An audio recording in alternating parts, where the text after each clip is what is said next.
Harapannya bisa terbuka hatinya. Hmm.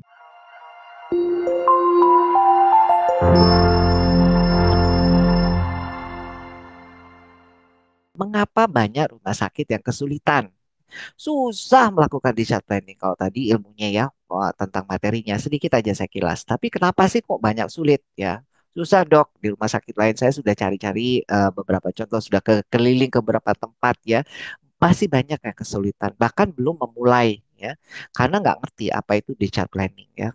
Jangankan begitu ya, dokternya banyak yang membahas tentang itu. DPJP teman-teman saya dokter spesialis, apa itu discharge planning gitu ya.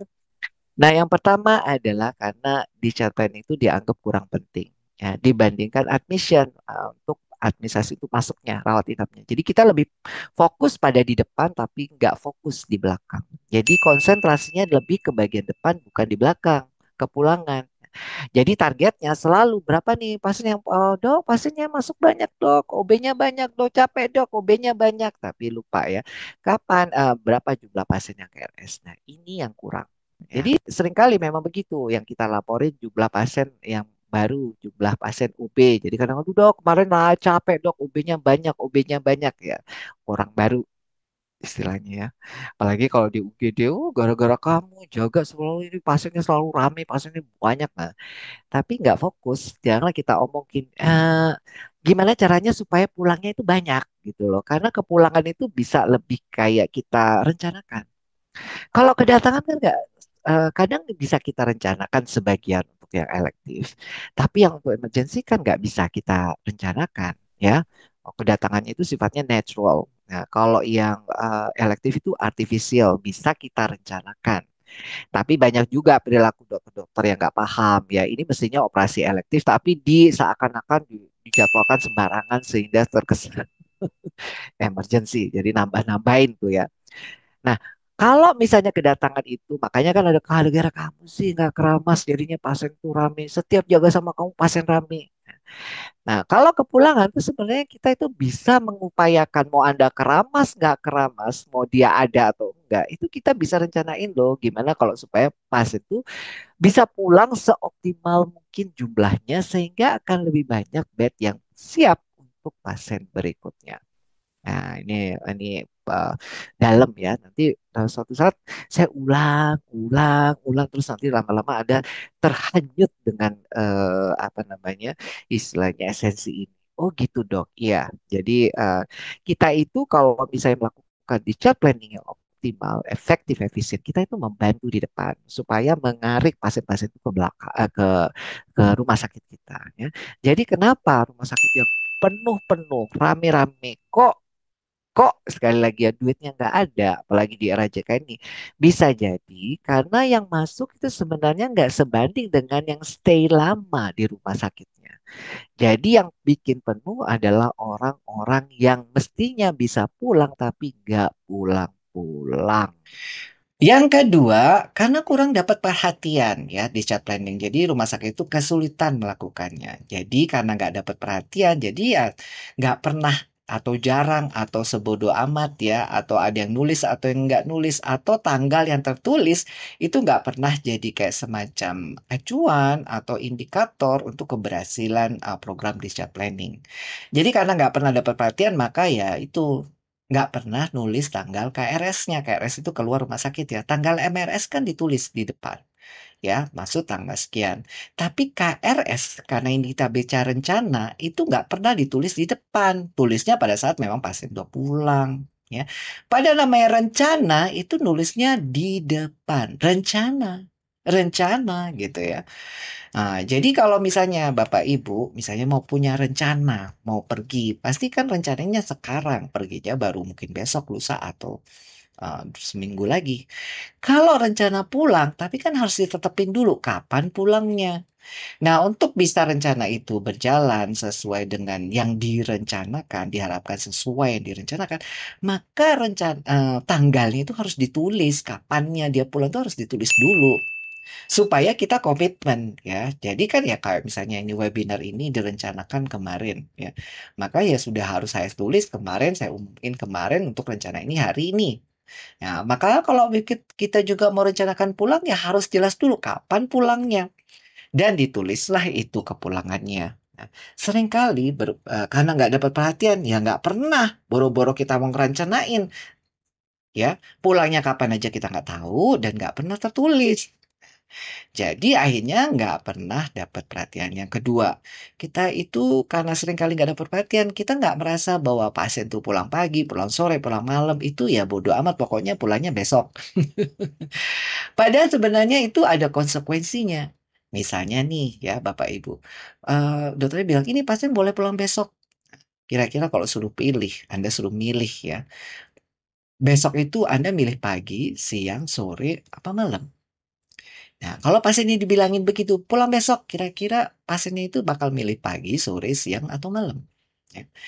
Nah, karena kita itu nggak pernah berpikir seperti itu aja ya. Jadi ujung-ujungnya ya akhirnya nggak salah genji. Ada loh pasien tuh, boleh pulang besok gitu. Besoknya ternyata pulangnya malam karena ternyata, Mbak, maaf Mbak ya, besok suami saya repot, gak ada yang jemput. Jadi baru jemput baru bisa malam. Jadi saya minta malam ya Mbak, nggak bisa besok pagi nggak bisa Mbak, lalalala segala macam tetek bengek. Ah ini kasihan ya udah daripada nanti kesannya ngusir pulangnya malam ternyata malam kok diintip-intip kok belum pulang, aduh mbak katanya suami saya kecapean katanya besok aja saya itu mau pulang sendiri nggak enak mbak takut dibegal gitu katanya ya di Lampung kan banyak begal katanya malam-malam gitu loh ya. Ini jadi nggak jadi pulang malam, jadinya besoknya pagi. Dan ternyata pagi itu baru besok siang. Nah, kenapa? Karena kita nggak pernah berpikir tentang, ya itu tadi ya, eh, memberikan perhatian pada masalah kepulangan ini. Ingat ya, discharge planning ini berhasil kalau melibatkan pasien dan keluarganya. Dan melibatkannya itu semakin dini, semakin awal dilibatkan, semakin berhasil. Ya, nah itu maksudnya. Oh, sering gitu ya, pantas ya, sama, sama, sama. Nah ya, jadi KRS juga gini ya, seringkali karena nggak ada perhatian, ada yang kalau hari biasa lumayan begitu weekend, Sabtu atau hari libur, lo kok dokternya nggak visite, jadi pasien-pasiennya nganggur ya, nggak diapa-apain ya, cuma ini nggak pulang-pulang gara-gara dokternya nggak visite ya, sehingga ini juga loss-nya itu bisa lebih lama dari yang seharusnya. Jadi kalau misalnya kita rata-rata data-data average length of stay yang misalnya itu dicatat di rumah sakit itu sebenarnya adalah rata-rata kepulangan pasien yang tidak sebenarnya karena banyak ketidakefisiensian dalam perawatan pasien di rumah sakit. Nah, jadi misalnya bisa pulang 3 hari, ternyata sampai 5 hari, sampai 4 hari.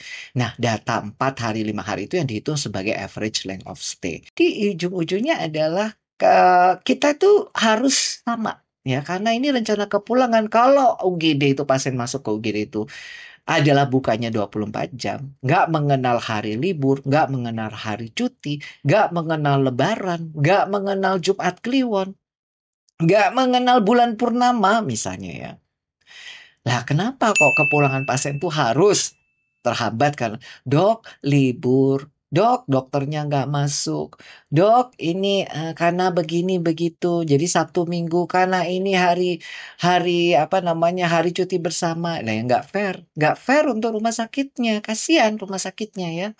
Jadi kalau menerima itu kayak nggak boleh kita tolak, giliran pulang kok kita ngasih batasan untuk diri kita sendiri. Kenapa kurang dapat karena kurang dapat perhatian ya, susah untuk menjadi hambatan terbuang memulai discharge planning karena nggak ada kerangka kerja, nggak ada panduannya. Di Indonesia ya aneh sebenarnya Indonesia itu aneh. Saya bilang aneh tapi itu nyata ya akreditasinya ada, suruh discharge planning tapi panduan nasionalnya mana? Nggak ada. Ya. Nggak ada panduannya, jadi nggak fair. Nah, jadi panduannya itu akhirnya ya cari-cari sendiri, belajar sendiri, ya. Dengan kemudian banyak literatur saya baca, banyak jurnal, baru saya mengerti. Saya mulai, oh, ternyambung pasal-pasal ini nyambung, nyambung, nyambung, dan segala macam. Akhirnya ya terpaksa harus berani disampaikan. Karena kalau saya simpan sendiri, hilang. Jadi saya sampai tumpul, mau saya ini masih banyak kekurangannya justru dengan berani ini ya nanti kalau saya tahu, oh kayaknya yang ini saya harus cari lagi. no problem karena ya uh, masih mending saya daripada bikin ada peraturan tapi ternyata nggak disiapkan perangkatnya itu kayak kayak orang kurang bertanggung jawab. Masih mending kita lah ya gitu ya. Jadi saya harus beranikan diri. Karena kalau nggak mau nunggu perfect ya maka nggak akan ada kemajuan. Di tim PPA-nya juga nggak susah untuk melibatkan diri di chart planning ini. Nggak ngerti manajemen di chart. Apalagi pekerjaan saya udah banyak kok suruh ngurusin masalah di chart ya. Karena nggak jelas, panduannya nggak jelas, jadi nggak ada pengetahuan, nggak ada keterampilan, nggak ada kompetensi. Kenapa kok dokter bilang harus ada kompetensi? Ya memang karena kita orang-orang profesional. Ya, kalau saya bilang itu perawat itu bukan pembantunya dokter, bukan asistennya dokter. Perawat itu mitra, bidan itu harusnya midwife, mitranya dokter. Jadi harus ada punya kompetensi dan communication itu adalah skill, keterampilan komunikasi. Clinical skill ya, communication ini clinical skill. Ini yang saya bilang bahwa oh ternyata saya harus belajar, dokter harus belajar karena ternyata communication itu bagian daripada clinical skill. Ya.